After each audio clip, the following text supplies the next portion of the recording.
రామ్ చరణ్ కు కొంచెం విరామం దొరికినా క్లింకారతోనే సమయం గడుపుతారని నిహారిక చెప్పారు. ఆమె నిర్మాతగా వ్యవహరించిన కమిటీ కుర్రాళ్ళు ప్రమోషన్స్ లో భాగంగా ఇచ్చిన ఇంటర్వ్యూలో క్లింకార గురించి ఆసక్తికర కామెంట్లు చేశారు. క్లింకార చాలా అల్లరి చేస్తుంది. ఇప్పటి వరకు నేను చూసిన వాళ్ళలో చరణ్ అన్న ప్రపంచంలోనే బెస్ట్ డాడీ అని చెప్పారు. క్లింకారకు అన్నం పెట్టడానికి ఎంతో కష్టపడతాడని, కుక్క పిల్లల్ని పక్షుల్ని చూపించి తినిపిస్తాడని మెచ్చుకున్నారు. స్టార్ హీరోగా ఎంత బిజీగా ఉన్నా కూతురితో సమయం గడుపుతాడని, అసలు అన్నని చూస్తే సినిమాలో లేకుండా కుమార్తెతో గడుపుతున్నాడా అనిపిస్తుంది అన్నారు. తను వర్క్ లైఫ్ ను పర్సనల్ లైఫ్ ను పక్కా బ్యాలెన్స్ చేసుకుంటాడని, క్లింకార మాకు గోల్డెన్ డార్లింగ్ అని చెప్పారు.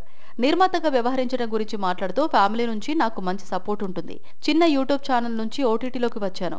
ఇప్పుడు మంచి సినిమాకు నిర్మాతగా వ్యవహరించే అవకాశం వచ్చిందన్నారు. కుటుంబ కథా చిత్రాలు, మైథలాజికల్ కామెడీ సినిమాలో తీయాలనే ఆలోచనలు ఉన్నాయన్నారు. ప్రస్తుతానికి కమిటీ కుర్రాళ్ళు పైనే శ్రద్ధ పెట్టాను. ఇది ఆగస్టు 9న ప్రేక్షకుల ముందుకు రానుందని తెలిపారు. ఇది విడుదలయ్యాక మిగతా కథలు వింటానని చెప్పారు. ముద్దపప్పు ఆవకాయ సీరియస్ కథ నేనే రాశానని, దానికి కూడా నిర్మాతగా వ్యవహరించానని చెప్పుకొచ్చారు.